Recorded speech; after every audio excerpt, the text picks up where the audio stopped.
What is up, guys? What is up? This is Ryan Johnson with MoneyBass.com. Back again every Tuesday night, 8 p.m. Eastern, doing a little live streaming, checking in, seeing how everybody is doing. Struggle streaming a little bit over here, guys. Let me get things set up, get things going. As you come into the live stream, please join into the chat. Let me know if you can hear me okay, see everything okay. Just let me know how everything is going and introduce yourselves. Let's see who we have coming in tonight. Tonight, we have kind of a special show, guys. Have a special guest that will be coming in. We're going to talk about some good things. And as you guys know, if you are here, you're somebody that likes fishing, whether it is tournament fishing, fishing for fun, getting out on the lake.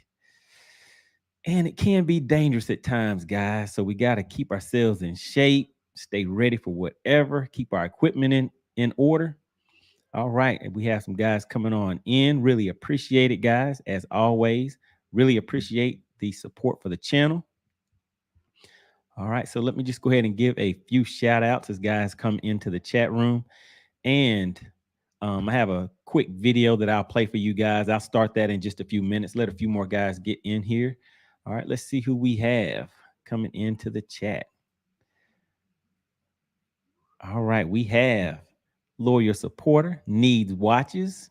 Make sure you guys check out his channel. He has some high quality watches, gives some good advice for people who like to collect watches. You know, if that is your thing. Everybody has some type of collection or something like that. But hey, check out Needs Watches. Really appreciate you coming and stopping in, checking out the channel for tonight. All right, let's see who else we have. All right, we have another return subscriber, Jonah Wilson, Charles from way up north. All right, glad to see you. Glad to have you back. All right, and guess what? That guy you know. Of course, everybody knows that guy you know, right? He was in on the last week's live stream, had a good conversation about the Mega Live, Mega 360 comparison. Hope you guys saw that. I put out a little clip. He was in that. Really appreciate you coming back to check out the channel. And we have some new people coming into the chat. All right, let's check this out. Who is this? Who do we have here? We have Amethyst. All right, peace. All right, appreciate you coming in, checking out the channel. All right, and we have, let's see, Mark Scott. All right, loyal subscriber, loyal supporter of the channel. Really appreciate that. All right, we have a few guys coming in here now. So for tonight, again, we have a special guest that will be stopping in, KIRK Anderson. I know you guys saw the thumbnail, saw the title. It's going to be kind of exciting. Tell a few stories here and there about some things that have happened out on the water and just some things we can do to stay safe out there on the water and be prepared for whenever we get out there, guys. All right, let's see who else we have coming into the chat. All right, we have Deshaun Peck, DL Fishing, back again. Make sure you guys check out his channel also. He has a nice fishing channel. He does some tournament fishing also. He was on the chat on the live stream. I know you guys probably saw him. Really appreciate you coming back and supporting the channel. All right, and we have Polo, GSXR. Hello, room. All right, appreciate you stopping in, checking out the channel. All right, we have around 15 people or so in here right now. So what I'll do is just go ahead, and some of you guys have been asking about the last tournament that we did, which was Lake Eufaula. Well, actually, that wasn't the last tournament. We just finished up a tournament at Lake West Point this weekend that just passed. But I'm trying to get caught up on all this editing, guys. Got to get caught up for you. But you guys were interested in finding out what happened at our Lake Eufaula tournament. I think that is probably about the 5th stop for this season so far. It was a tough day out there, guys, but I'm going to play some of that video footage for you, and it will kind of tie into what the topic is going to be for tonight. Uh-oh, guys. Wait a minute. Who is this? We have stepping into the chat, Cajun the Hawk Sam. If you guys do not know, this is Chicken Hawk. Let's see what he has. Shoulder injury from pulling in them hogs. You know about. All right, so you pulling in some hogs, chicken hog. Okay, I got you. I got you on that one. But hey, we're gonna have to stop the show on that one. We got to stop the show because I don't know if you pull in those hogs, chicken hog. We're gonna have to check on that. I know you were out there at Gunnersville this weekend. All right, okay. All right, but hey guys, that's Chicken Hawk, longtime supporter of the channel. He's also in the bass club that I fish in, the Rob Bender's Bass Club. Appreciate you stopping in. All right, and let's see who else we have here from Columbus, Ohio. Guys, we have guys from checking in from all over the place. But like I was saying, I'm gonna go ahead and get into the video first, and this is going to be the just my practice day out here at Lake Eufaula. I'll go ahead and get this playing while we wait for more guys to come and get into the live stream. So let me go ahead and pull this up. And I see we have our guest already checking in. Let me go ahead and pull this up.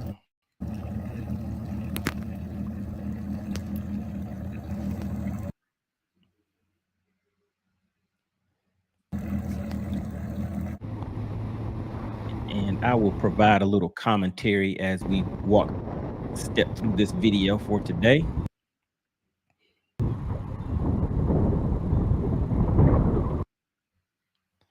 All right, so we're getting started, guys. This is pretty much how I start off my tournaments whenever I'm going to practice. I got to get out here, try to locate those fish.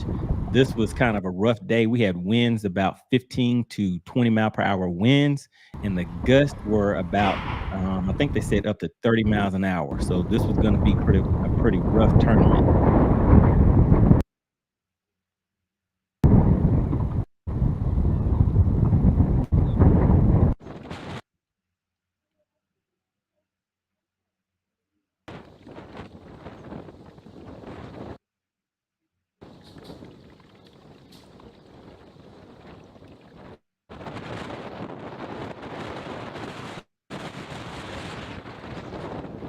I know you guys can hear that wind. It was tough out there, guys.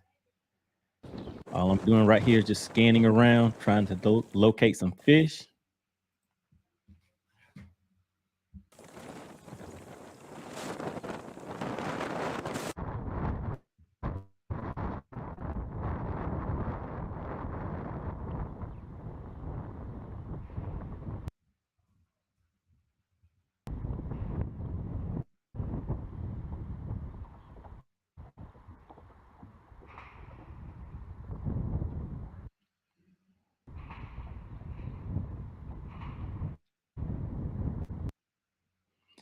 All right, so coming up right here, I see some stick ups, guys. You know what that means? Sometimes those fish will relate to that. So I had to kind of slow it down right here and see what's going on.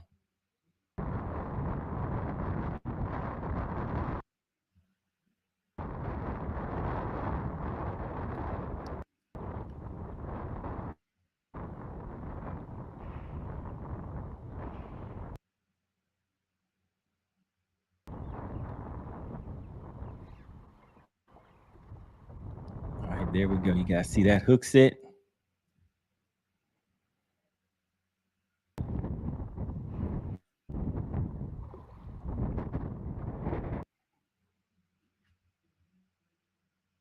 So on Lake Eufaula, I think the size limit on those fish were 14 inches.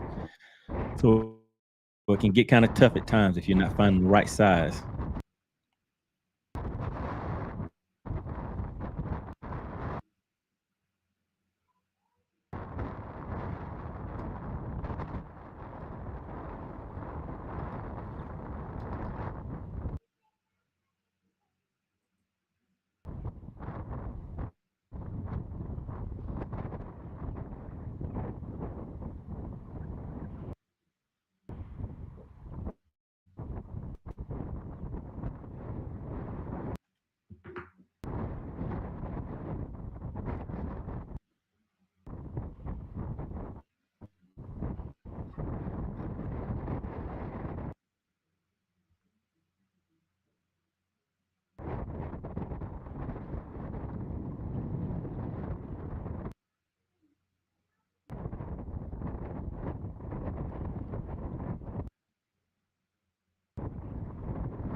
about 14.5. Decent little keeper. Let's see what type of pattern we can put together today, guys.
Just had to fix that connection a little bit. I see it's a little choppy, but tough day out on the lake. Looks like it's a tough day here. Struggle streaming a little bit too, guys, but we'll get through it.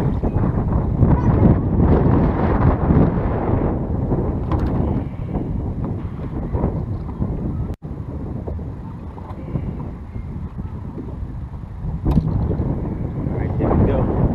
Another decent sized spot. There we go, another decent sized spot. Flipped in there. I was able to see some type of little brush or something down there. This is the second one out of the exact same spot. Let's see if I can catch another one out of there. I'm not sure if I'll fish this area tomorrow, but I'm just out here searching, just seeing what I can find today, guys. Having a little bit of fun, mostly trying to put in some work to make sure I get ready for tomorrow.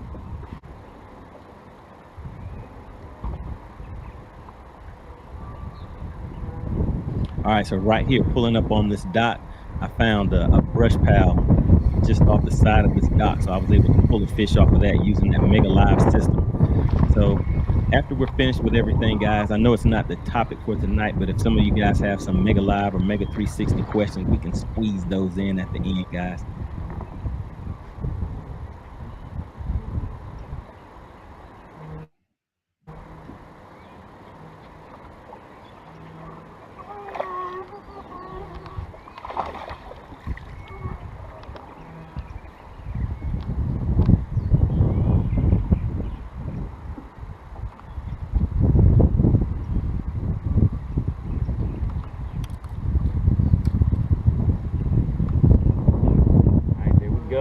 Got another one. Not a keeper.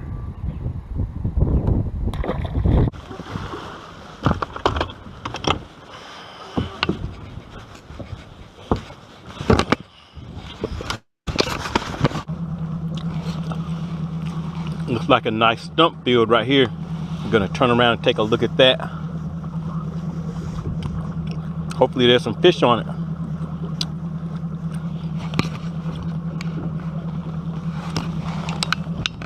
I don't know if you guys can hear that. I have another hour or two out here to try to cover as much ground as I can. Just keep looking. It's real windy today. I think it'll be windy again tomorrow. I know you can hear that wind.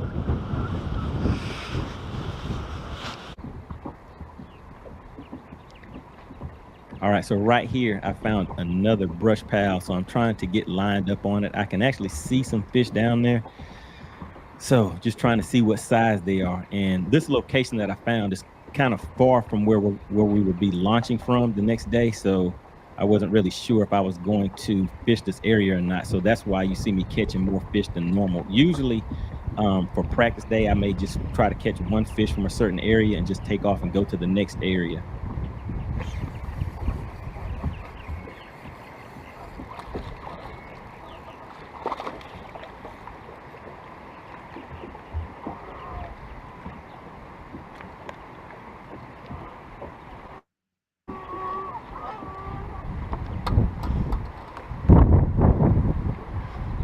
Like that one already spawned out. Got a real small stomach on it. catching those fish down this around on that mega live. Man, gotta find some bigger ones.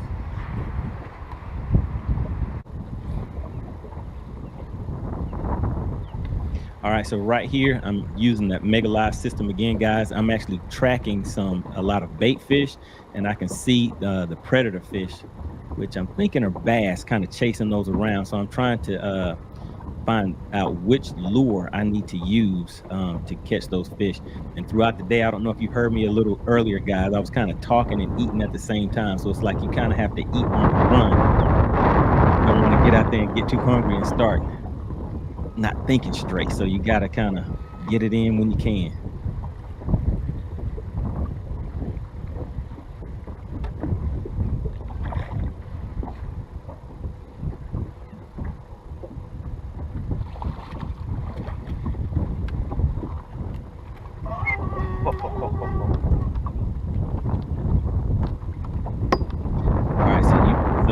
For everyone that's in the chat or watching right now that isn't really a tournament fisherman, but that is not what you're looking for when you're out there on the lake. Catching a catfish is definitely not what you want. Those things will get a lot of slime all on your boat, and sometimes they'll mess up your bait too. So you definitely want to get rid of those. So here I'm just running across the lake, still trying to locate new spots and everything. And as you're looking, you can see the water is kind of choppy. So one of the things, another non-keeper. One of the things to keep in mind whenever you're running across this water, that's when you see a lot of guys. All right, there we go, guys. That one is a keeper. Came out here and pretty much figured out my game plan for tomorrow. But you never know what's going to happen on tournament day, guys. So let me go ahead and head back in. I'm camping again, so I'm going to add a little bit more of an adventure to it this time. But hopefully I can get a bigger bite. This is a keeper right here. I came out here, I caught a few short ones. I had I think just 3 keepers, but that's all I really needed for today, because I'm hopefully gonna get on the bigger fish for tomorrow. I didn't really fish the areas where I felt those bigger fish would be. I just went, took a look to see if they were there, and I can see some fish there, but we won't know about that until tomorrow, guys. All right, so let me go ahead and head in. Good day, good day.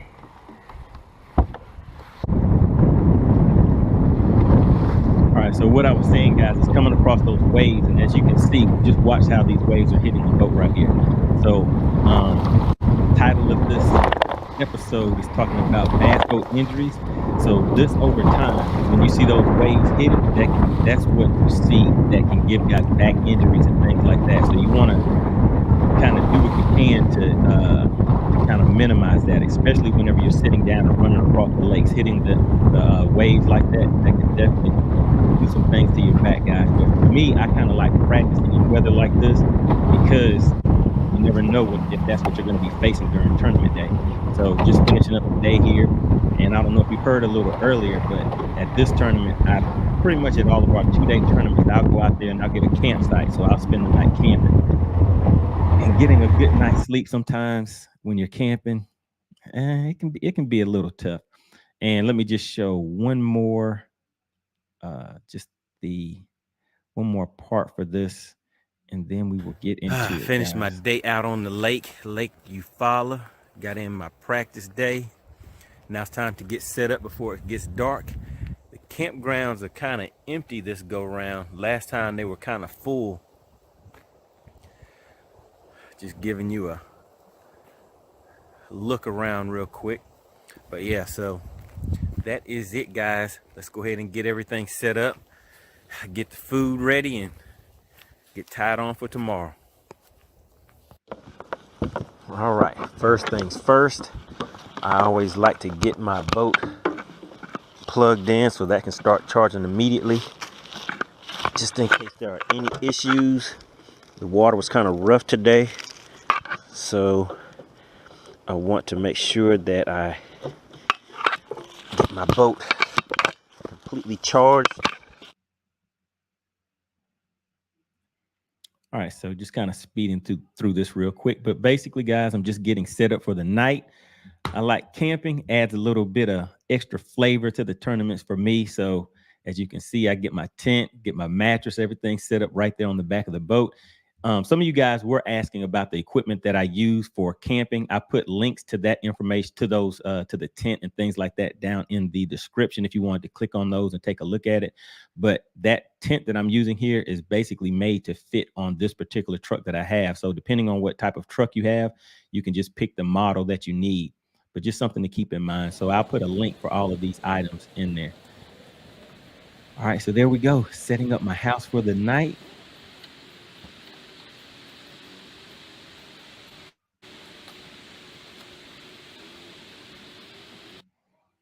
All right, so there we go, guys. There you have it.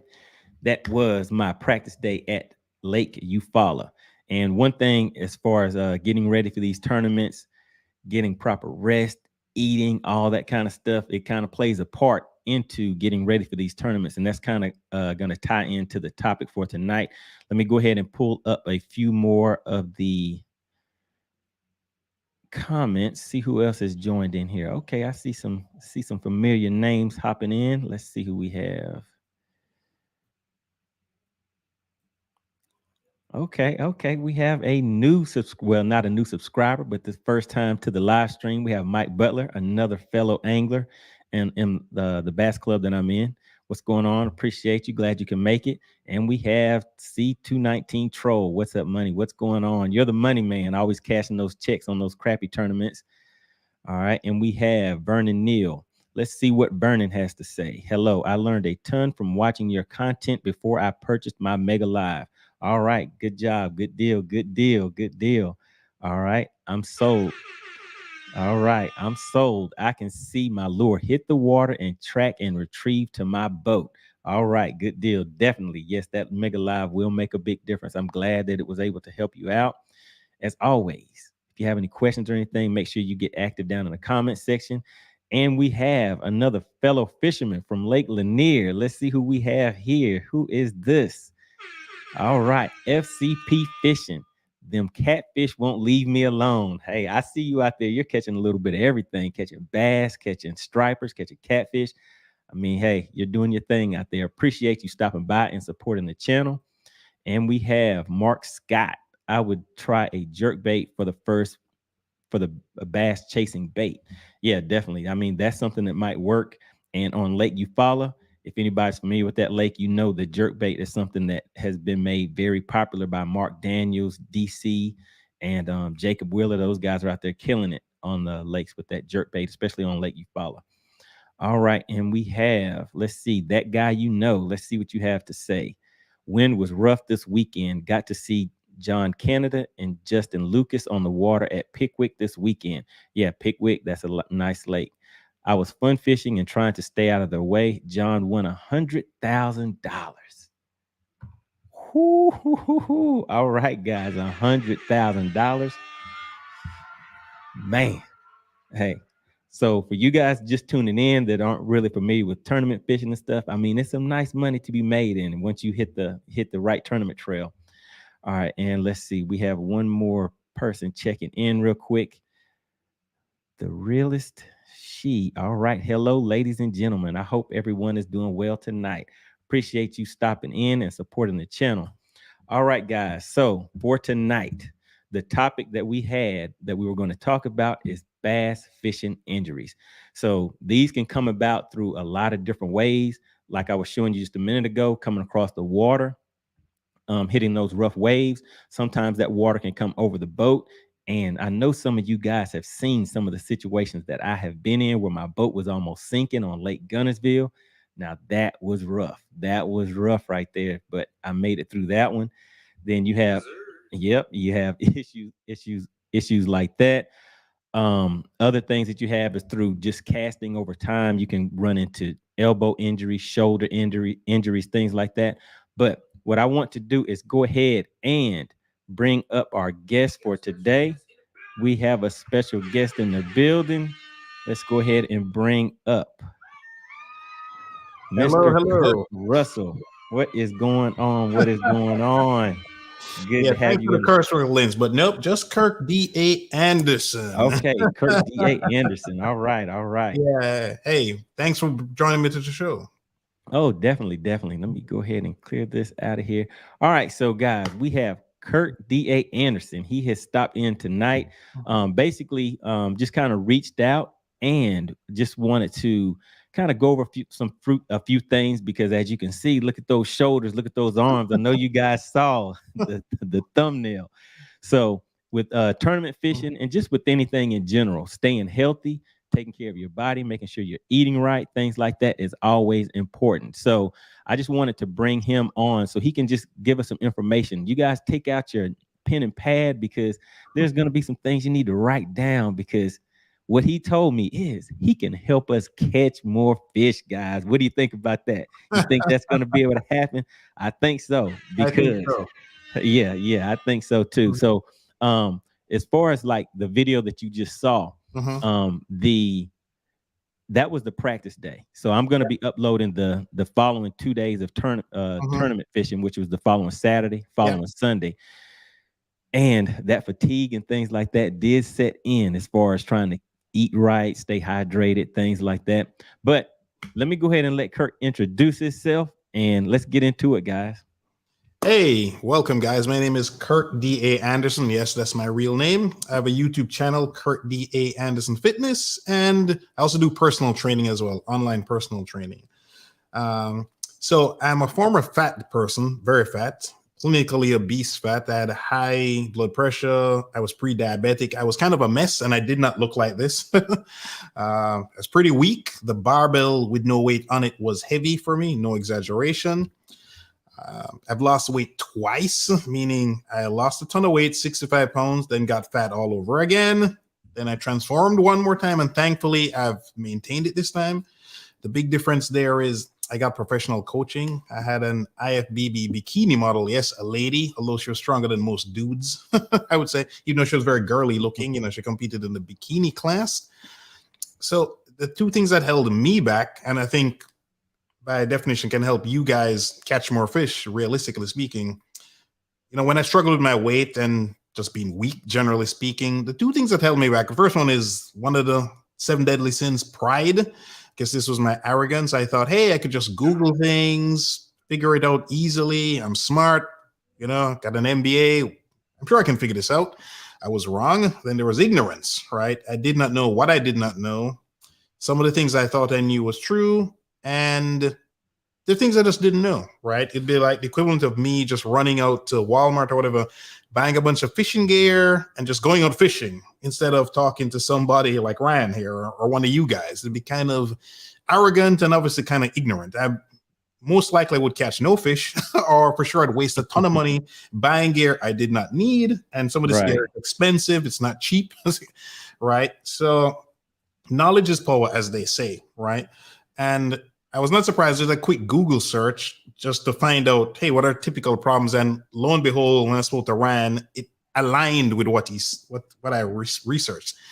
So, for example, touching on the first one you mentioned, the sleep, I was curious to know where the bad sleep would come in. But watching your video, I was like, oh, he has to prep the night before. He's up late and wake up early. Exactly. Yeah, when I did triathlons competing, this is when I lost 65 pounds before I got fat again. Okay. All right. That was the thing, because you'd get to the hotel. If you got there too late, you're all amped up because your adrenaline is going, but you got to wake up early for the race the next morning, like 5, 6 a.m., and you don't get the good night. 3 or 4. Yeah, but adrenaline is making you go, right? So you'll get up and you will go, but eventually you'll either crash or you'll slow down. Or as a very good point you made, you'll be functioning, but you won't be sharp. And there's this funny thing. Scientists believe just a survival mechanism. When they do sleep deprivation studies, they put you to 6 hours of sleep. That's considered sleep deprivation, 6. A lot of people get 6 as the norm. So they're running their own personal sleep deprivation study, right? I was doing that myself as well because I have sleep apnea and I didn't know. So yeah, which can be quite devastating. So if you're very overweight, that's something you know, if you're snoring a lot, your significant other tells you snoring, or you can just record yourself at night, which is what I did. And essentially, I was choked, not breathing, right? So I would sleep 8 hours and feel tired the next day. So if you have those symptoms, you might want to get that checked out as well. But when you don't sleep for, say you're sleeping 5, 6 hours a night for a couple of weeks, your Mhm. brain can't perceive the drop off. So let's say you are fishing every day for your living, and let's say you caught 10 fish a day. I'm just making up a number.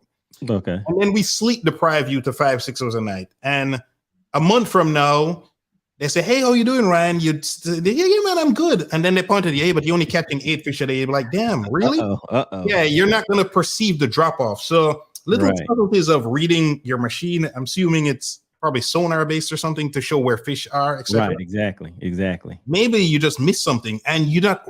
That's the worst part, is when you're not aware that you're not aware of what you're doing, right? Right. Yeah. It'll definitely affect your decision making as far as Exactly. whenever we're hitting a certain spot and maybe it's time to pack up and leave. But Yeah. if you're starting to get tired, you'll just stay there anyways. And Yes. even though you're not catching anything. So it'll definitely affect you throughout the day. It's like a frog in the pot where, they just slowly turn up the heat. The frog sits there, just boils. They won't Right. hop out. You drop it in the hot water, it will immediately try to, hop out, right? Gotcha. Yeah, the brain is, when I used to play tournament chess, that's when it would really hit me. It's like, man, I just can't calculate as well. It's like I'm moving through mud or something. Right. So I could really see it really being devastating that second day in your tournament. The first day, maybe adrenaline gets through and previous good nights of sleep. But I'm guessing by that second day is when the poor night's sleep, the previous 2 nights really catch up with you. And then again, your decision making is going to suffer and you're not going to recover. If you're not sleeping properly, you can't recover. You're a bit sore than usual, et cetera, et cetera. So there are certain tips you can do to improve your quality. Granted, usually the best sleep I've ever had is when I'm outside of a city. So if you got I'm assuming here when you're going fishing, you're not getting a ton of artificial light outside if you're camping, or can you be blasted with light?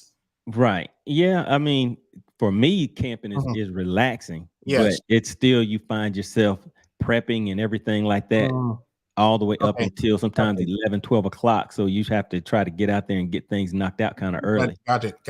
Right. So there's a thing called blue light blocking glasses, right? So the light coming from my computer screen now, your cell phone, my lights, your studio lights, they contain blue light. It hits your eyes. It's like the sun hitting your eyes. It's telling your body to stay awake, right? This is why nowadays with phones, it will have night shift type modes, whether you have an iPhone or an Apple, or you can do it on your computer, because it's trying to block that blue light.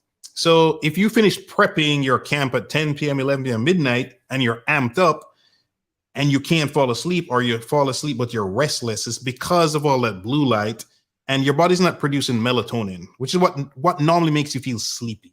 Which again, that's why when you say you go camping, it's relaxing. Part of the reason relaxing is you're not bombarded with all the light pollution. That's what And as you can see, I mean, it's not like I have a lot of space in there either. So I pretty much just have the bare essentials. So it's not a lot to keep my attention off of anything. Yeah. The good thing is this stuff is pretty cheap. I can share my screen and show you guys an example of it. So share screen. Screen. Chrome tab. INVIZX Protege. So this is not a very stylish glasses. I wear this inside the house, but hey, if you're out camping, I'm sure you're not trying to be super stylish, right? Bring that up. So all right, there we go. The orange, again, is similar to what you see on your phone when you put it to night shift mode. It will block that blue light. And I remember a lady called in on my show a couple of weeks back, and she bought the pair, and she's like, wow, it's that dramatic. Where has this ever happened to you? You're watching TV maybe late at night, and you're kind of tired, but you keep going, and then suddenly you get a second wind of energy. Right, definitely. That's because of that light from the TV, right? Gotcha. That's why hospitals have a ton of bright lights. They don't want the doctors, nursing fall asleep while taking care of us. They can't afford that to be happening. Gotcha. So if you put this on when you're finished doing what you're doing, it will help you quickly fall asleep. The next thing I would show you in terms of sharing screen again is just to pick another tab. That would be a night mask. You may or may not need this, but just in case, if you're getting too much light pollution, I would say, then you can utilize this. Even in my personal bedroom, I have blue light block. I got blackout curtains, but it's not full blackout curtains. So there will still be some light coming through, but I will still wear a night. Like if I'm going to bed late, say it's a weekend, I went out or something, I'll purposely put on the night mask because when light starts hitting your body and your face, your eye, your eyelids, even if your eyes are closed, it will slowly start to wake you up. Gotcha. This could be another thing that can help. And a lot of these night masks, when they're on your face, they may not be comfortable. You feel something touching you, so you don't want it on you. This one is pretty big, and this was the one I found the least, because I'm very sensitive to things touching my face, like most people. Gotcha. This is the one that works the best for me that I found. I've tried a ton of them, especially before I found out I had sleep apnea. I was trying everything under the sun to get better sleep. So I tried, I bought probably like 10, 20 of these different device sleep masks. Okay. So I guess it looks like the goal in this is to get quality sleep, not just get sleep, but just what can help you get the quality sleep, especially whenever you're not going to get as much as you should. No, exactly. You're trying to maximize the quality, because it doesn't matter if you sleep 8 hours and you're bouncing around. So for example, I wear this ring. It's called an Oura ring. I bought this before I found out the sleep apnea. It's the #1 sleep tracking device you can get out there. You wear it on your finger. It's extremely accurate. Mount Sinai Hospital uses it. The NBA used it, especially during the big quarantine. A lot of the players were wearing it to help predict whether they would come down with the big C. Several professional teams use this, so it's legitimate. It's not woo science. It's significantly more accurate than my Apple Watch or a Fitbit or whatever for tracking your sleep. And it would point out to me that, hey, you slept 8 hours, but it was fitful. So you can be restless during sleep and not consciously wake up, but your body wasn't fully rest, and you feel it the next day, which is what you're describing. You're out fishing and you just feel this drag, this weight on you. You weren't out partying, you were camping, you went to bed, you woke up, you don't feel right. And that is the reason your quality was not good. You hit the nail on the head. Quality sleep. Right. The next thing, go ahead. Okay. Oh yeah, I was just gonna say. So sometimes camping though, you're hearing the little creaks and little different things. Out, so it's like having something over my eyes. I ever be waking up like, hey, what was that? What was that? I know what you mean. That's a survival mechanism too. Anytime you're in a new environment, there's a portion of your brain that doesn't shut off during the night, during sleep. Right. And any strange noises, you'll wake up. So that's actually normal. That's why when you move, if you're living in a noisy place, after a while you can still sleep. Like somebody living in New York City, they can sleep. It's just nonstop noise, but they can sleep, because their brain is used to that. Make some new noise come in, their brain's like, what is that? Is that a threat? Is that an animal, a wild animal? So you'll wake up. That is very normal as well. Very normal as well. But I don't know if you have any of those kinds of tents that you can like zip up where you feel totally secure. Because another thing could be, if you find that the noises disturb the quality of your sleep, you can get some.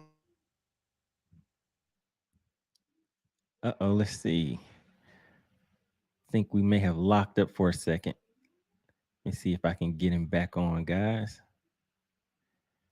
Hold on 1 second. All right, I'm going to drop you down and then bring you back up, because it looks like it may have locked up. So once you come back on, then I'll bring you back up. Let me go ahead and try that. All right, there we go. All right, so while we wait for him to get back online, let me go ahead and pull up a few more of the comments over here. And I see some of you guys are like, hey, man, I want to, after I get this sleep, you need to tell me about this Mega Live system, or about what's going on with that Mega 360. All right, so let's see who we have over here, who we have that has jumped in. All right, let's see. Scroll down and get caught up. All right, we have Stephen Walden checking in. Appreciate you coming in and checking out the live stream. Really appreciate the support of the channel. All right, we have Texas Nuke 2010. What's good? What's up? Good video. All right, hey, just trying to bring you guys a little something different, because I know for anybody that does a lot of fishing, or pretty much any sport in general, there's going to be some type of injuries and things that we face. And for me, whenever I did start having problems with my elbow, I thought it was just me. But once I started talking to guys that were that had been doing this a lot longer, I mean, I hear guys saying they're having elbow surgery, shoulder surgery, knee surgery, back surgery, things like that. And I'm thinking like, hey, why is nobody talking about this? Especially for the younger guys. I mean, you think that your body is just invincible, but as you get older, the older you get, more things are going to creep in. Things don't repair and heal as quickly as they had been doing. So you want to implement these things as early as possible. so that you don't run into some of the issues that guys have later on. All right, so let's see who we have coming up next. Stephen Walden, what do you suggest a co-angler do if he is getting live scope to death? Oh man. All right. So this is kind of off topic, but hey guys, I mean, we're fishermen over here. So so this is a topic that we may have to have a whole show about. But some of you guys hop in the chat while we're waiting for Kirk to come back, Kirk Anderson to come back. What do you guys think? What do you suggest a co-angler do if he is getting live scope to death? Get a boat. What about that? Get a boat and get your own live scope. I think that'll solve the problem. What do you guys think? There we go. That's what we need. Get your boat so that you don't get live scope to death. But I'll be interested to see what some of you other guys have to say about that. All right. So let's see. No, but seriously, let me go ahead and just think. So if you're getting live scope to death, I mean, you just have to pretty much fan cast. You have to, if you can take advantage of seeing some type of sonar or down imaging, or maybe they have 360 at the console, you just have to get creative with it. And for me, I always will keep a drop shot, especially as a co-angler, because if that sonar is on, you can always see those fish under the boat. And don't think just because that person is using live scope and can see those fish out that that there aren't other fish around the area that you can take advantage of and still be able to catch. All right, guys. So we have Kirk back in the let me see in the back. Let me go ahead and bring him back up. All right. Man, I had a power cut a while ago. All right. Here we go. Got him back. Yes. Got him back. Yes, lack of electricity. No, there we go. So I forgot where I was. I believe I was talking about in the tent. If you're suffering, if by any chance the external sounds are a problem, you can get something called sleep headphones, which it's like a cloth device. It's basically headphones that you'd wear at night. So it's comfortable. It's like cloth that goes around with wires inside. You can plug it into your phone, play like some white noise or what have you. Exactly. Because again, the key is quality sleep. And it depends. I mean, if you're used to camping, then I'm guessing most likely those kind of noises, you'll sleep through them. But if you're waking every minute, you got to do what you got to do, right? Right, exactly. Yep. So that'd be the sleep part. Then there's the recovery. Mm-hmm. So I learned years ago when I was doing triathlons, the power of getting a good sports massage, right? You don't want to go cheap on the massage. You want to deal with the people who optimally deal with athletes, preferably professional athletes. If not professional, they deal with like college level athletes or some high school athletes, et cetera, et cetera. These people are amazing. You know, it depending which part of the country you live, they cost different things. But somewhere between 50 and 100, well, actually between 50 and 150, depending where you live in the country, but it is so worth the money. You know, I kept thinking, this stuff it's expensive. So I think I went to this massage school because it was cheap. It was students working on me. Right? Oh, okay. And I felt something, but and then the Houston Triathlon Club had some coupon where you could get this discounted rate at a good place to recommend. So anyway, I went there. It was a lady and a guy. The lady said, she's booked a good the guy. I'm like, I don't know. I was like, all right, let me try it. Let me tell you, man, an hour later, when I got off that bench, I felt like I had a brand new body. I remember like moving my hands around, like, like experimentally. Right. It was just amazing, right? The guy had gotten years. So the point here, you get your back all jacked up from fishing. Things are tight, what have you. It is worth the money to pay somebody $80, $100 to spend an hour and a half and work all that stuff out. Right? Yeah, I mean, because definitely, I mean, with that, back injuries are no joke. It's like once they get to a certain extent, I mean, you're on medication and things like that. Yeah, you right. Yeah, and so just the I guess the thing that does is just loosen up those muscles, because it sounds funny, guys, but being a fisherman, I mean, people think, hey, you're just throwing a worm on a hook, casting out there and reeling the fish in. And so a while back, I was what was I doing? I was I can't remember where I was at, but I was like stretching my arms, stretching my legs and stuff like that. And my wife looks over to me and she was like, "What are you doing?" And then I was like, "I'm an athlete, I have to stretch out." And she thought that was so funny. She was laughing hard and everything, saying, "You're not an athlete." You know what I mean? And so I was like, okay. But I would say maybe a month or two later, came home with a $5,000 check after the tournament, and she looked at me and said, "Yeah, baby, you are an athlete." So that kind of changes. Good, you got your respect. Nice, you got your respect. You got your respect. Yeah, man, that's a great story. That's a great story. Yeah, every sport, chess. People don't think of chess as athletic, right? Let me tell you, the top chess players in the world, they're fit looking, very fit looking people. They have personal trainers, and yeah, because money's involved. Right. And it is clear that if you are in good physical shape, you will perform better mentally. And fishing is very mental. There's a lot of mental winning fishing, a lot of mental. Definitely. A lot of mental, whether it's the patient or, as you say, making good decisions. Especially in a tournament, you have limited time. So if you make a wrong mental decision, doesn't matter how good a fisherman you are, you're just not going to catch enough fish. If the other guy went to the right spot at the right time, he or she will catch more fish. It is what it is, right? Definitely. Yep. So self-care, one thing you can do, and this again is fantastic, is a massage gun, right? I will show you the one I have, because all this stuff that I pulled up, I think I had it on Safari originally. Then I was copying it to Chrome, but I'll show you. Actually, put my money where my mouth is. I use this stuff personally as well. I don't just recommend things for the sake of recommending things. So I will share my screen again. Let's go with the Amazon. This was one of the massage guys who worked on me here in Florida, right? He worked on Roger Federer, the tennis player Roger Federer. So that's the other, you see, this space is very unique.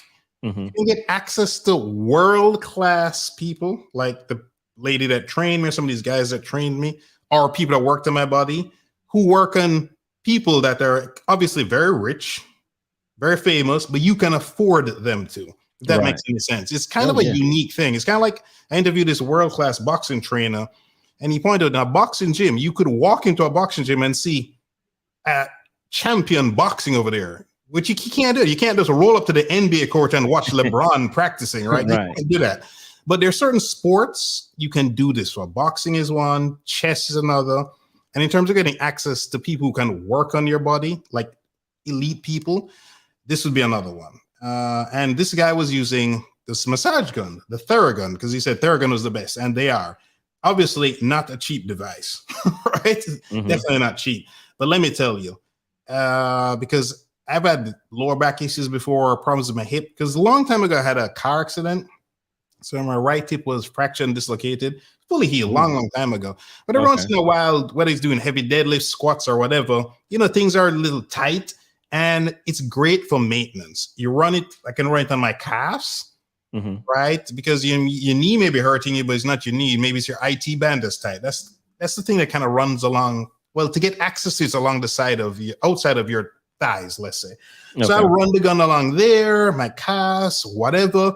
And because you can't just see a massage person every day or that would be excessively expensive, and it's just logistically not possible either. But this stuff, trust me, it is worth every damn dollar. Every dollar. Knowing what I know, if it had cost twice what this is, I would buy it. Gotcha. Plus I mean, one last thing I was going to say. With Amazon, you buy anything, you can return it easily in 30 days. So if you think it's not worth it, you just return it. Right.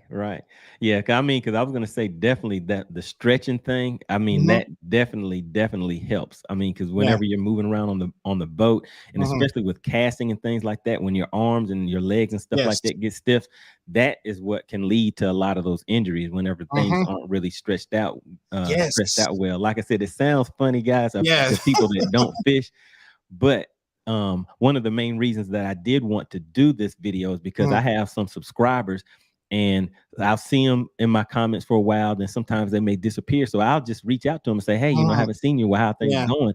And they're maybe dealing with certain health issues and things like that, and that's preventing them from getting on the water. And one of the main things that can stop somebody cold is whenever you start having back injuries, because you can't take going across that water once it gets to that point. So yeah, keeping things stretched out and preventing it in the first place is something that people need to look into. Yeah, preventive is always better than reactive, right? And that gentleman described it. Usually when something goes wrong, so first of all, you get signs, just like a car. The car will start making certain noises with the suspension of the engine. So it gives you warning that something is not right. Oh, I feel a little tightness here or something. So you get warning. you need to take those warnings seriously and do something, because usually something is either too tight or too loose, and there's some kind of imbalance, and your body is compensating. So your lower back tightens up. It's trying to protect you, right? That's why it's doing this, because something else is out of whack. So, for example, when sometimes my left elbow will bother me, and I know it's something back here, my right rear delt area. So I'll run a tennis ball back there. Something a sports chiropractor showed me years ago, because something will stop firing back here, which ironically will manifest itself in elbow pain. Okay. Yeah, the human body is very complicated and kind of finicky that way, right? So we talked about sleep, we talked about recovery, and now food. Eating while you're doing fishing, right? Gotcha. There are different ways to approach this. So in triathlon, the long ones, like the mid-level ones or the Ironman, people are eating while riding a bicycle, right? Or eating while running. So for sure you can eat while fishing. This is very doable. Very doable. And so let me just say this. Yeah. So trying to find the time to eat something whenever you're bass fishing. Yeah. And in the clip that I just showed a little earlier, there's a cooler that is, even though there's a cooler right by the console, I actually keep one right there, right next to me. So as I'm driving, that's when I'll reach down there and grab something to eat. So one of the things that you want to do is try to get things that have a lot of nutrition to it and that can give you energy that you can just kind of eat on the go. You take 1 or 2 bites, put it back down, and get back to it. So yeah, let's hear about the food part, the nutrition part, because that is definitely something that people need to look into. Food and nutrition. All right. Definitely. So one thing I'll say is you do want to optimally track these things. I don't want anybody getting fat, because one of the potential problems is people go work out or say, oh, I need energy, and they start gobbling things down, and next thing you know, a couple hundred calories later, or maybe 1,000, whatever, the scale starts going the wrong way.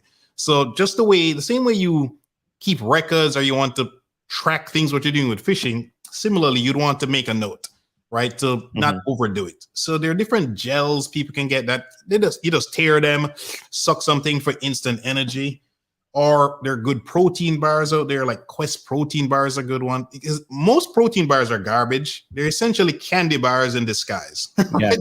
They're not real protein bars. Right. So in terms of ingredients, the first thing you see on a label is usually the thing that's most prevalent. So if you pick up a protein bar and it shows 5 grams, maybe even 8, 10, you see a ton of sugar, that's not what you want. And Quest protein bars, you can find it in most supermarkets, or you can buy them at their website. Quest, Quest Nutrition, I think. Or just Google Quest protein bars. Okay, Quest protein bar. So that's a good one? Yes, that's a good one. I think I found them on Amazon as well. Let's see. Oh no, I just found the Quest website. I'm sorry. Okay. So if they have it on Amazon, what I'll do, guys, is when we mention things like this, so that you don't have to go and try to find it, I will put it in the description after we finish the live stream. So you guys can always check the description, because I do put a lot of good information in there, and read the comments. So in the live chat, we have that going now, but after the video is over, if you're watching this on replay, you can always go into the comment section and get some good information from there also. But you said it was Quest protein bars? And you see my screen? Is it showing? Yeah, let me go ahead and pull that back up for you. All right, there we go. All right. Yeah, questnutrition.com. And you see, this stuff is very flavorful. So it's not high carbs. They use a lot of fiber in it, but it has a good amount of protein. I think 1 bar is like 20 grams of protein. All right. So it's pretty good. And the fiber will fill you up. Because I can use these for travel food. If I'm going on a business trip, I'll eat 2 of these as a meal, and they're good for a couple hours before I even start remotely feeling hungry. Gotcha. It really does fill you up. And you're not going to mess up your hands. You just rip it open, devour it. You don't need no liquids, no nothing. Right? Yeah, and I mean, that should be something that should be kind of obvious that we should have those on there. But I haven't even thought, because like you just said, most of them, to me, I was thinking that they would be more like candy bars. They would be full of sugar and things like that. And I try to stay away from sugar, a lot of sugar, salt, and things like that. But yeah, finding a very healthy alternative is something great. I mean, especially something like this, because you can just pick that up, take a few bites while you're running from one spot to another, and keep on moving. Exactly. Another good one, I don't think they sell this on, they sell an energy bar on Amazon, but that's more the energy bar, is Kion. Let me show you their website as well. You might have to get it just from their website. They have some energy bar thing on Amazon. Okay. But I'm not. Yeah, that may be a thing to get. But they also have one that's more mixed between protein and carbs. Let's see, Kion bar. Yeah, Kion, this would be another one. They have this is their energy bar. They have a protein bar, which I'm finding it difficult to find, right? Oh, no, protein. It's under here. Negative. But for sure, their energy bar works as well. And again, this one specifically was designed for extreme conditions. The Kion stuff.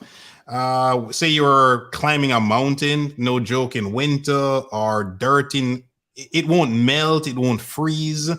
Yeah, gotcha. The Kion stuff is even more for people who are in the elements, which is what, if you're fishing, you'd be in the elements. Right. Sure. Yeah. So we have there's coolers actually built into the boats where we put ice in, but something like that will always come in handy. Yeah, because if you're wearing, your gear and you have pockets, it can be shoved in a pocket. If you're fishing where it's super hot, it's not gonna melt. Right. It's not gonna melt, it's not gonna deteriorate, etc., etc. Right. Yeah, that June, July, August time frame, that's when things get real heated out there. So yeah, you want to be ready for something like that. Exactly. It's not gonna melt in your mouth. What was it? The Hershey's melt in your mouth, not in your hand. Right. Kind of a thing. But this won't melt, period. It's very high quality ingredients as well, if you look into it. So that's partly with the nutrition. And then there are these various little gels you can get. Again, you'll typically see these with endurance people, like people do marathons or triathlons.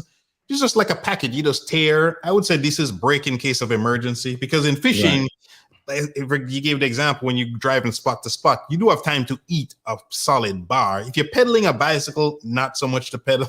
Right. That's when they're just doing the gel. They're literally ripping it with their teeth and going, sucking it out and then throwing it down, and they keep pedaling away. But that could be an emergency thing. You feel you're dragging, you need that instant boost, and it's not just a bunch of sugar. You rip it, guzzle it down. Yeah, I mean, because that small element of something that you can just pick up, take a few bites real quick.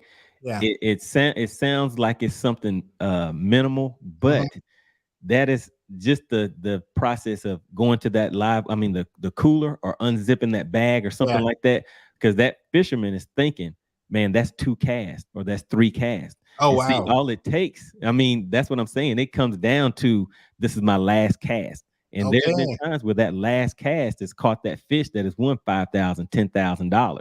So they're trying to get that cast in. So a lot of guys, instead of picking up that bottle and drinking some water or reaching over and grabbing something to take a bite, they're like, that's 2 casts that I can make instead of doing that. So it's like it comes down to that type of thing for guys. Gotcha.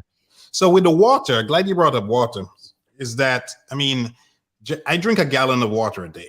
Right. Gotcha. And generally you want to go, urine color is a good gauge. If it's clear like water, you're drinking too much because you're just peeing out your electrolytes. If it's very yellow, most people are going to be not drinking enough. So most likely it's yellow, then you need to drink more. You want like a pale yellow, let's say, generally speaking.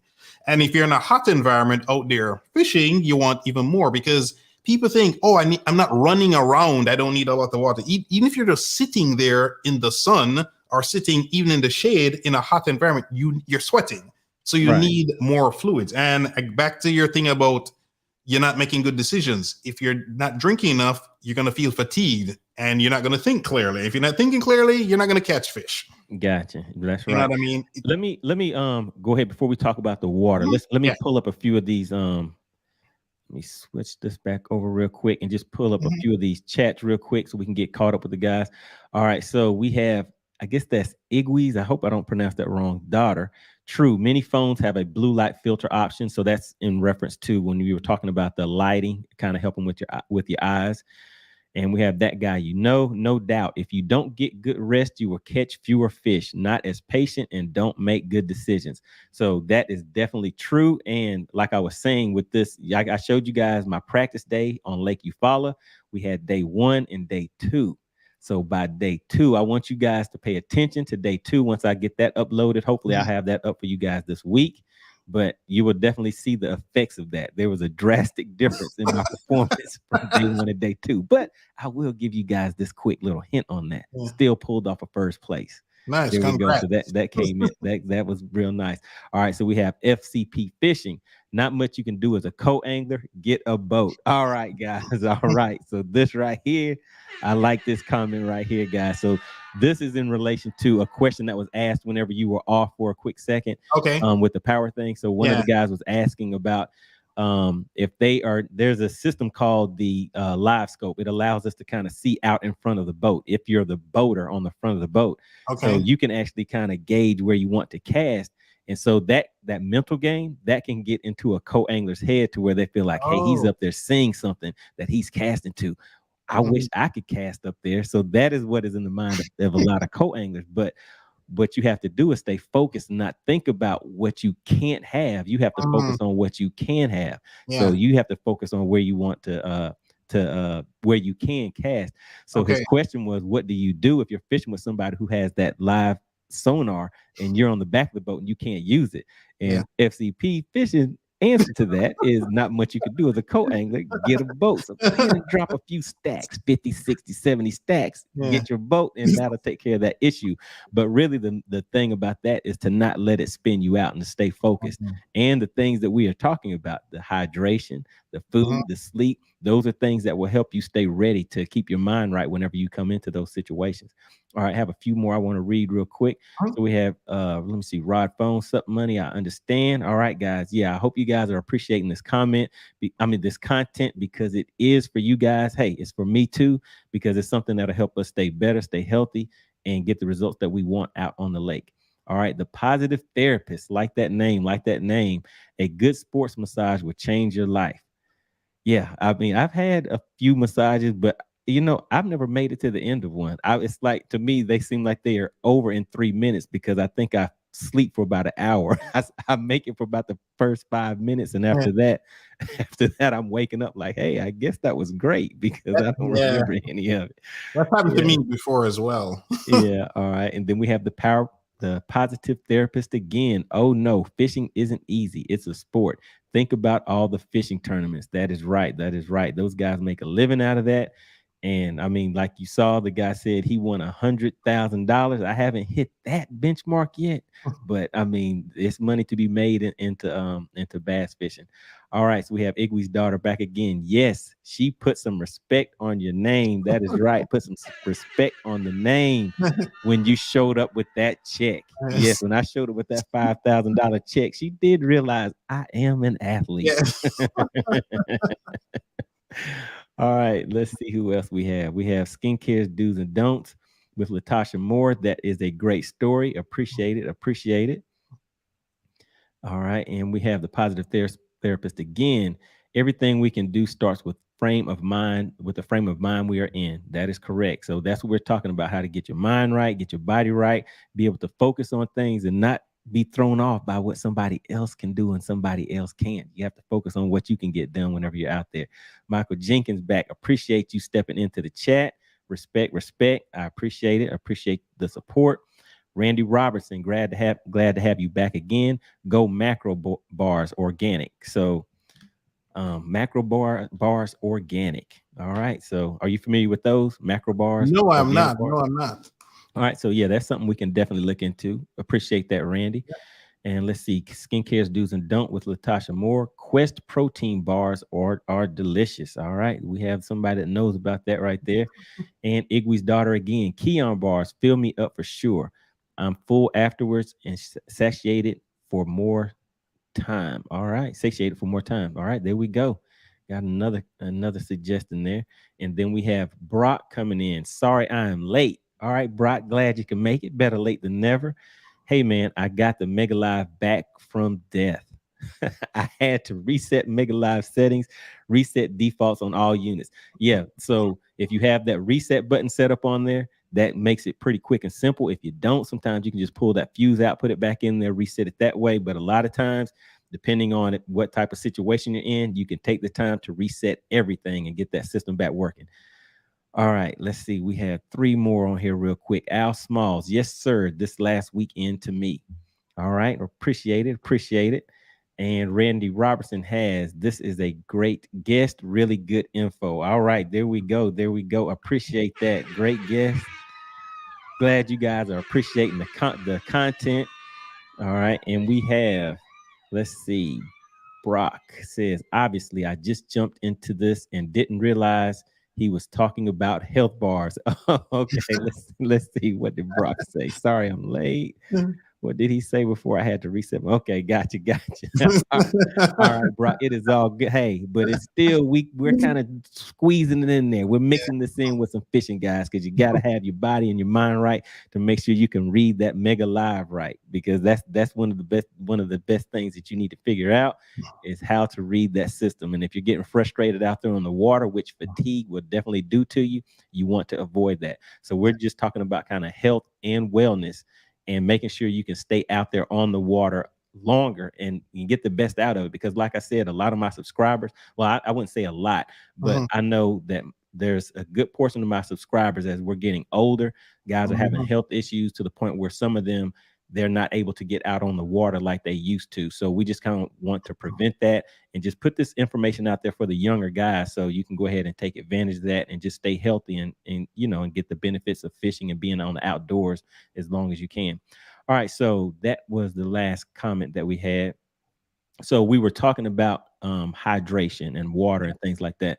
So I guess my question with that, whenever you're thinking about hydration, I know there's things like Gatorade and stuff like that, but for me, I pretty much only drink water, but there may be things that you can, either additives that you can put into the water, or maybe there's some type of drinks that you can suggest that may have some nutrients or something to kind of give that extra boost.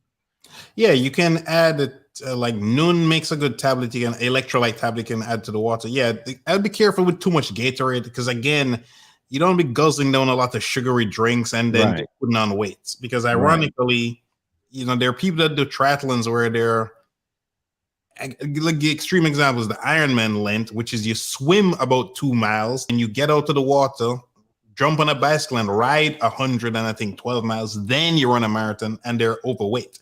Gotcha. Right? That's possible. It's a super duper fit person, but they're obviously consuming more than they're burning, let's say, for lack of a better. So that Gatorade can creep up on you, Gotcha. So I think you're doing pretty good with the water.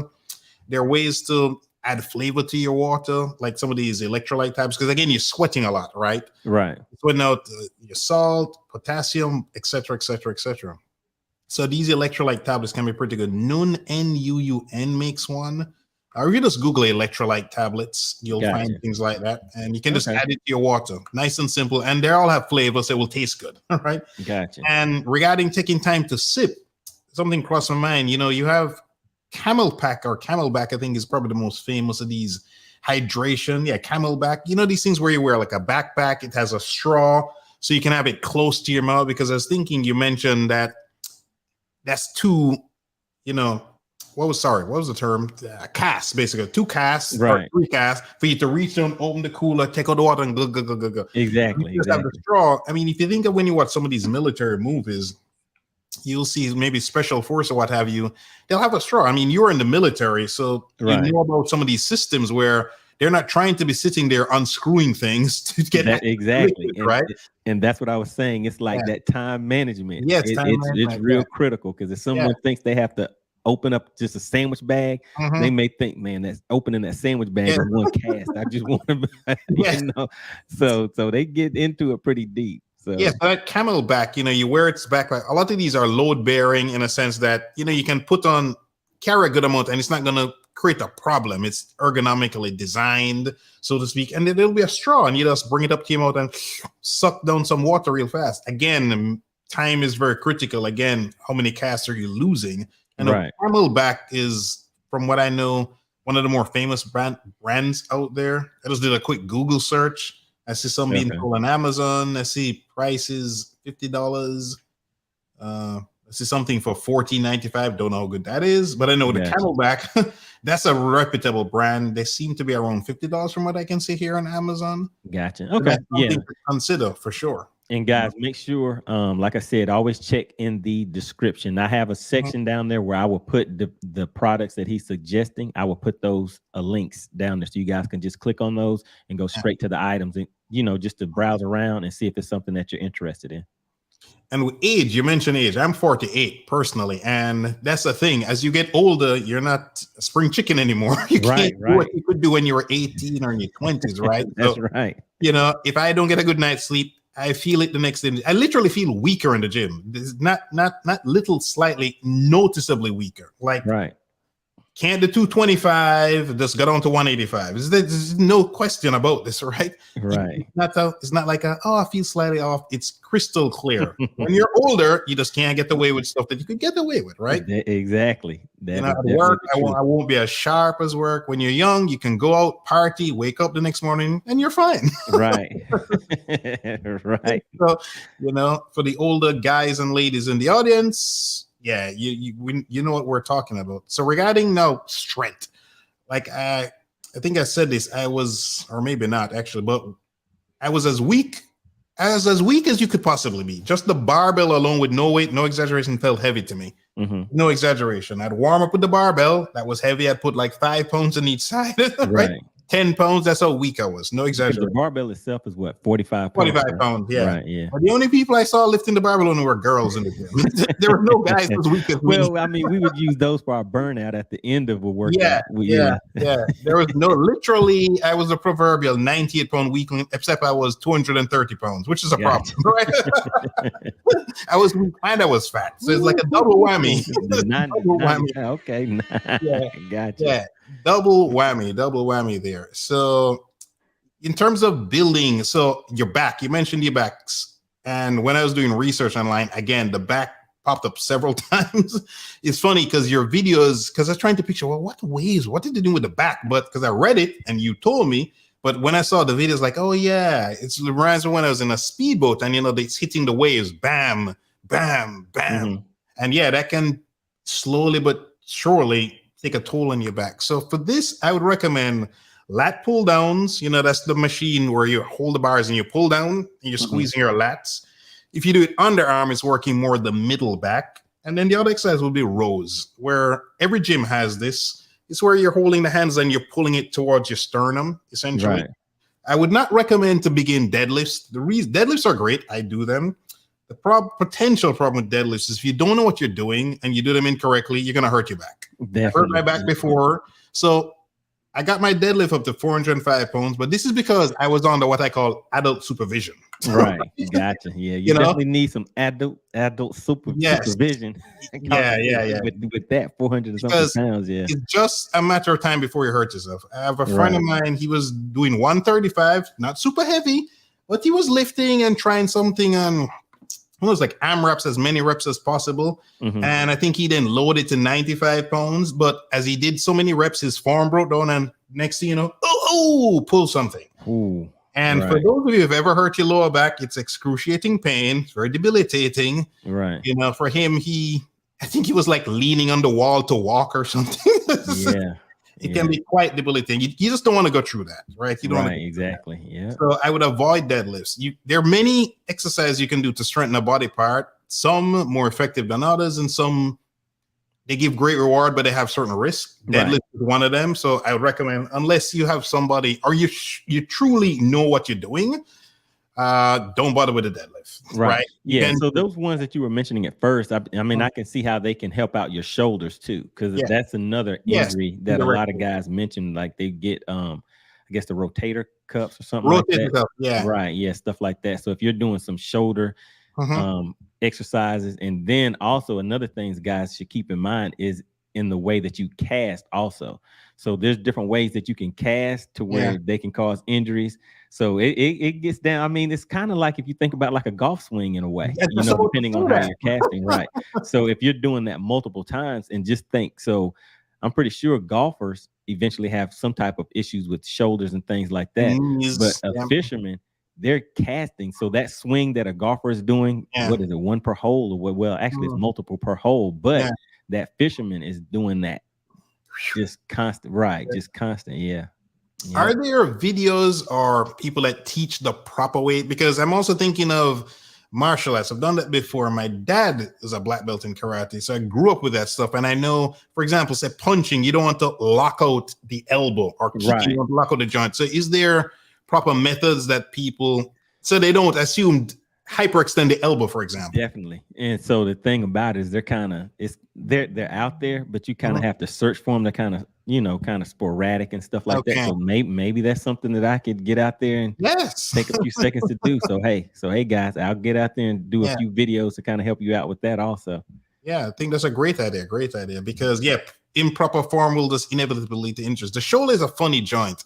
It's very easy to injure, but it's incredibly hard to overtrain. Gotcha. Just think about this. When was the last time you ever worked out and the next day you're like, oh man, my shoulders are so sore? It's like never happened, right? Your legs, your biceps, something else could be sore, but not your shoulders. Right. But they're very easy to injure. So good simple exercise you can do with 2.5 pound dumbbells, 5, but nothing heavy. Don't do anything heavy, because I see guys twice my size using 5, 10 pound dumbbells. So unless you're much bigger than me, or triple my size, you don't need anything. It's just like this. So let me move my hand over. So it'd be like this and doing this, right? Gotcha.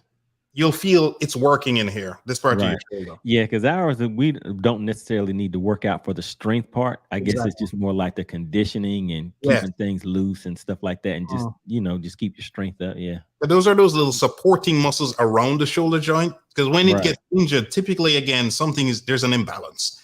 So I remember years ago, before Bluetooth and all these things, when you had to hold the cell phone, I remember literally if I talked too long, my shoulder would fatigue and I'd have to switch. Right. And that's not normal. There's nothing normal about that, right? Yeah. You shouldn't have to, oh my goodness, my arms are tired, let me switch phones. But my shoulders are weak, because when I got my first coach, she gave me, I think, 2 5-pound dumbbells, this IFBB bikini. And I did one set. And after that, I couldn't move my hands without any weight. And this is actually not as uncommon as you may think, because in life, there's not many things that you do where you need to raise your hands. So most people's shoulders are weak, which then help lead to the shoulder injuries, right? Gotcha. Now in fishing, you unfortunately need a lot of shoulder. Right. So if in the rest of your life, you're not doing anything involving the shoulder, but in your fishing, you're doing it, and maybe you overdo it, or you go from 0 to 60, then it increases, you're creating wear and tear, slowly but surely, and then suddenly something pops, right? And then, oops, my shoulder, I got problems. Now I got to do surgery or what have you. Yeah, you don't want that. Don't want that. So good shoulder exercise to do is just presses. You can do them. Every gym will have some kind of shoulder press machine. So it's hard to do it wrong. You simply pick, a slot, again, start light, and just push your arms up and down, up and down. And if by some miracle they don't have that, dumbbells, up and down. Very simple. Start light. I mean, when I started, I could only do 5-pound dumbbells. Now I can do 80-pound dumbbells. Okay. So, slowly but surely you build, right? Right. And the good news is, because most people's shoulders are weak, you will see dramatic improvement very quickly. Because again, there's few things in life that you need to literally lift your arms up and do anything overhead.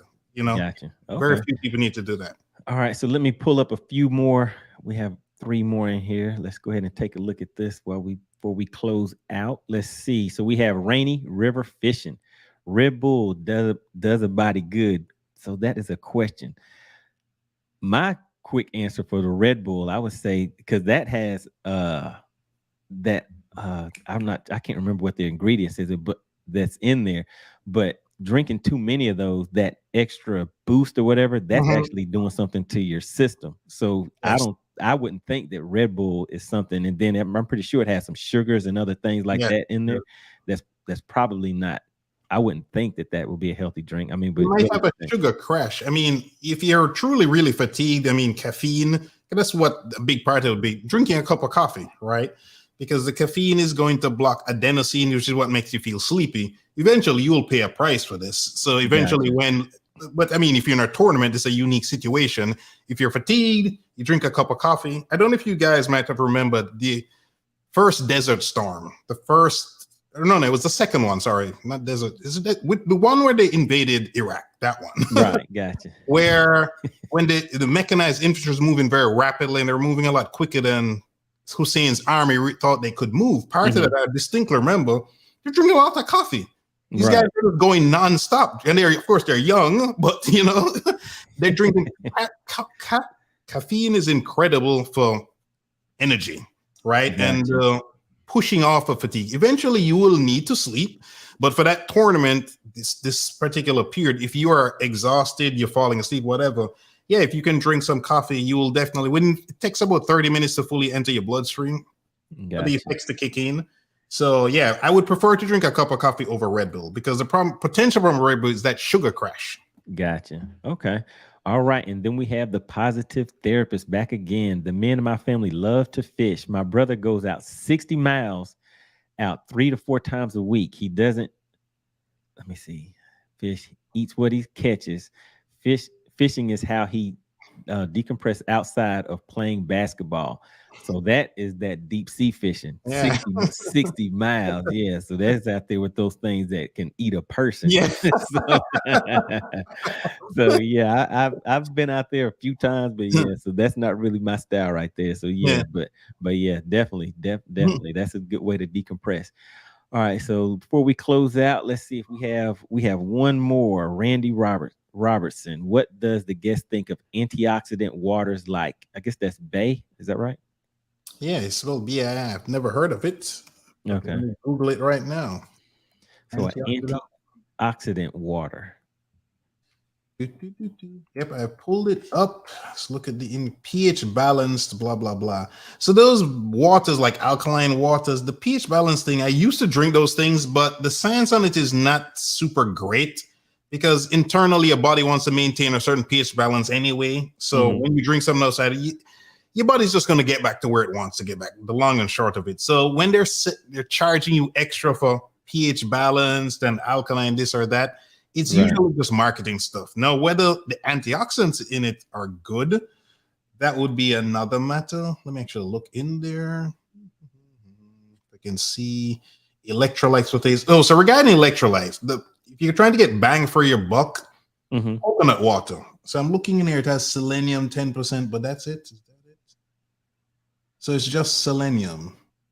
Gotcha. Yeah. So this sounds like I would not recommend buying just off this first glance. Gotcha.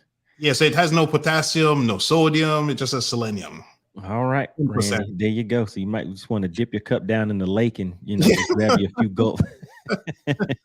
Coconut water is incredible. Like if you take a bottle of Gatorade and compare it to coconut water, the coconut water will crush it, and it has more of everything that Gatorade has and less sugar.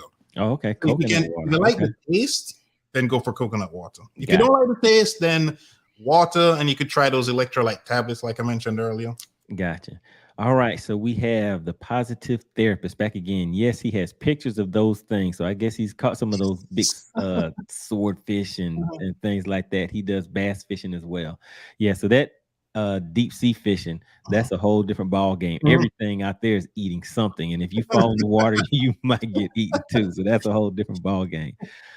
But yeah, so we've been going for almost an hour and a half. So I guess we can go ahead and close out. So let's see. Yeah, that was the last question. So I guess in closing, what would you suggest? What would you like to say to the peoples? Okay, so gave you lots of good tips today. One thing is, don't be penny wise and pound foolish. By that I mean, if you can afford to buy a boat or buy some expensive equipment, hire yourself a trainer, somebody reputable, right? I mean, I do personal training, so I'll toot my own horn. Again, it's a side job. I have a full-time job, right? Okay, gotcha. But you don't want to waste time, right? If you're in your 30s and 40s, you don't want to waste a year or two to then a year or two from now say, you know what, I don't know what I'm doing. Let me go hire a trainer, right?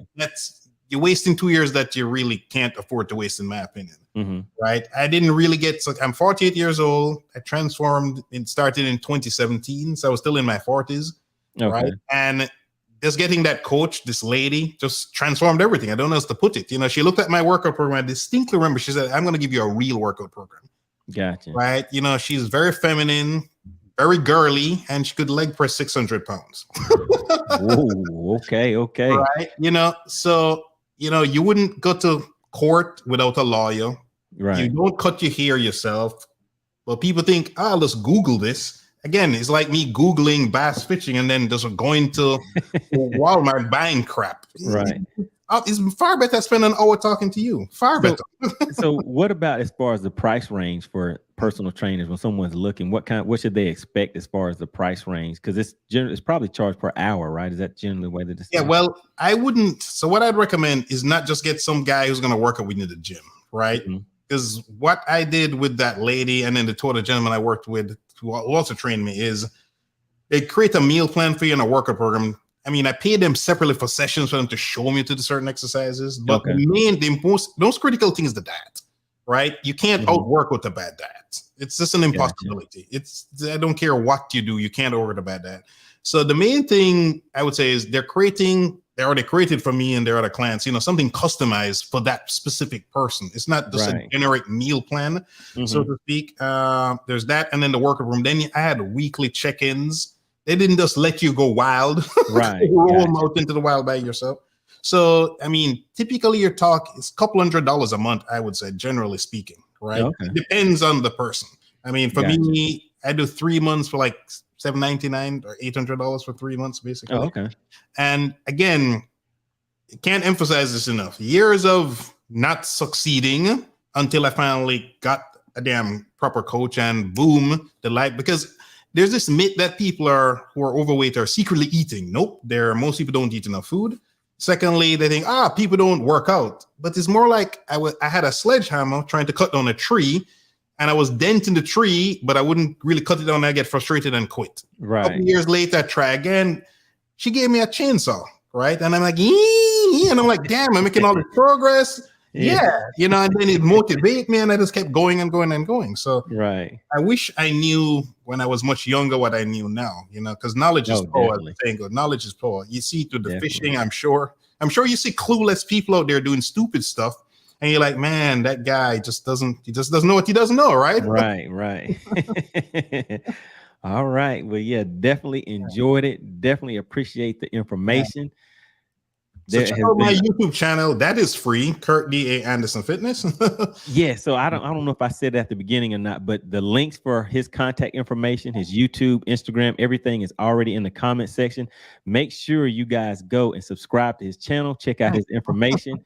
Definitely some great information as you guys have seen. So definitely something that can help you regardless of what type of sport you are in. And yes, guys, we are athletes. Yes, we definitely are. I agree with that. All right. Appreciate it, KIRK D.A. Anderson. And I will see you in the YouTube streets. I'm pretty sure we will stay in contact and maybe we'll be able to come back again and, brush up on another topic or two. Yeah, it was fun. Salute to the chat. Good night, guys. All right, guys. Good night. Appreciate it, guys. Everybody give a good shout out to KIRK D.A. Anderson. Hi, guys. All right, there we go, guys. I hope that was some great information. I hope you guys took a few notes. I mean, I did. Like I said, everything will be down in the description area. His contact information is down in the description. Go ahead and take a look at his channel. Check him out. Obviously, he has some information that can help us all. Appreciate you guys continuing to support the channel. And let's just see if we have a few more questions in here. I can just get to those real quick. So we have Randy Robertson. Bay water has 360 milligrams of potassium. All right. We have Rainy River Fisherman. Good topic. Great, knowledgeable guest. Wet lines all. Appreciate it. And we have the Positive Therapist. Great show. Hey, try something different, guys. I did mix a little fishing in there at the beginning for the people that are diehard fishermen, and maybe you stayed long enough just to get some of that good information that he was giving to us. All right. So we have Randy Robertson. Knowledge is power in all things. Thanks a lot for the great guest and topic. Hey, really appreciate you guys for saying that. I hope that you guys have found some value in this content because that is what I'm here to bring. Just want to make sure that it is something that continues to help us grow and get better on the water in all aspects, guys. So health and wellness is definitely something that is related to fishing, related to being success and getting that win at the tournament scale. All right. So we have the Positive Therapist. I love the bridging of fishing and fitness. Yes. Yes. And actually, whenever I first saw the message, I was like, how are we going to talk about? But then I was fresh off of that tournament where that fatigue had hit me on day 2. And I knew how to tie that in and that it was definitely something that can affect you regardless of what sport you're in, because fishing is a mental game as much as it is a physical game. All right, guys. Appreciate it. Make sure you guys subscribe to the channel, share these videos, hit the like button. And remember, every Tuesday night, 8 p.m., I will come back with a different topic. Not sure what we will talk about next week. If you guys have any suggestions, please go ahead and drop it down in the comment section. But let's try to make it a little spicy next time. Maybe we'll mix it in and answer that question about what does a co-angler do if you are getting live scoped to death on a boat. Maybe we'll mix something like that in there for the fishermen so we can have a little bit of fun talking about a topic directly geared at fishing, and just mix it in with some other things every once in a while. All right, guys, I appreciate you supporting the channel. I will see you on the next video.